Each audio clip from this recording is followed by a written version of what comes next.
Assalamualaikum warahmatullahi wabarakatuh. Selamat berjumpa dalam pertemuan materi mata kuliah hukum dagang.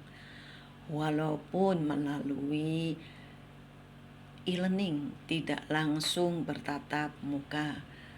Suka tidak suka, mau tidak mau, kalian harus mengikuti kondisi yang sedang kalian hadapi.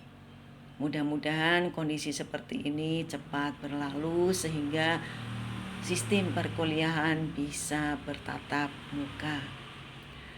Perlu kalian ketahui bahwa nanti kalian dalam forum diskusi minimal kalian berkomentar 1 kali komentar untuk dianggap bahwa kalian itu hadir.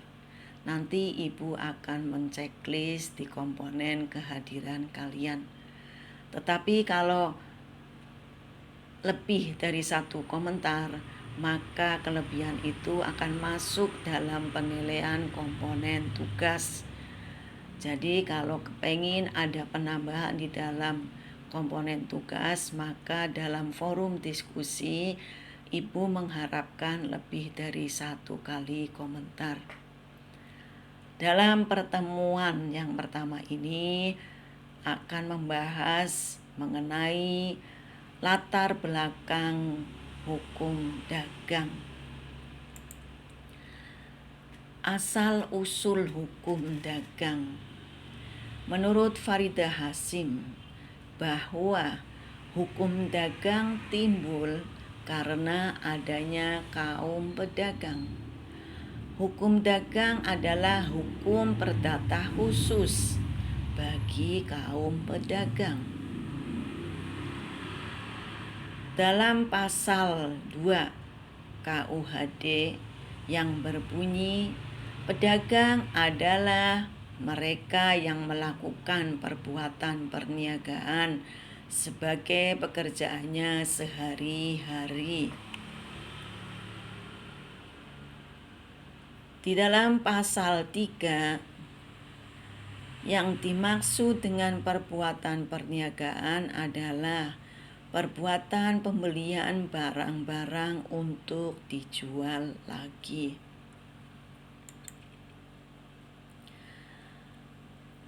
Menurut Faridah Hasim bahwa yang dimaksud dengan perbuatan perniagaan dalam pasal 2 KUHD adalah hanya perbuatan pembelian saja, sedang perbuatan penjualan tidak termasuk di dalamnya. Karena penjualan merupakan tujuan dari perbuatan pembelian itu. Sedangkan yang dimaksud dengan barang yaitu barang bergerak. Barang tetap tidak termaksud.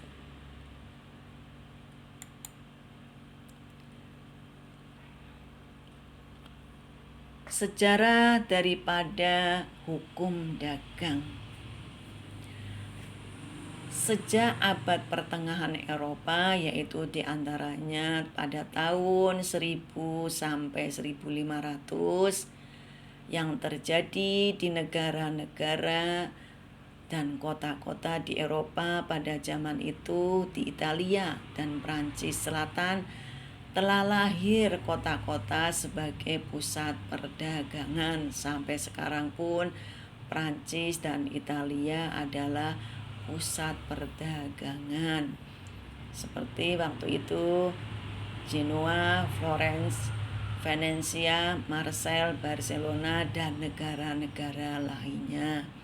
Tetapi pada saat itu hukum Romawi atau Corpus Juris Civilis tidak dapat menyelesaikan perkara-perkara dalam perdagangan. Maka dibuatlah hukum baru di samping hukum Romawi yang berdiri sendiri pada abad ke-16 yang disebut hukum pedagang. Istilah bahasa Belandanya yaitu Koopmansrecht. Karena bertambah pesatnya hubungan dagang, maka pada abad ke-17 diadakan kodifikasi dalam hukum dagang oleh Menteri Keuangan dari Raja Louis keempat, yaitu Mr. Corbett, dengan peraturan atau Ordonnance du Commerce. Dan pada tahun 1681 disusun Ordonnance de la Marine, yaitu mengatur tentang kelautan. Pada tahun 1807, Kaisar Napoleon di Prancis mengkodifikasikan 2 kitab undang-undang, yaitu Kitab Undang-Undang Hukum Perdata Prancis atau Code Civil des France, Kitab Undang-Undang Hukum Dagang Prancis, Code du Commerce.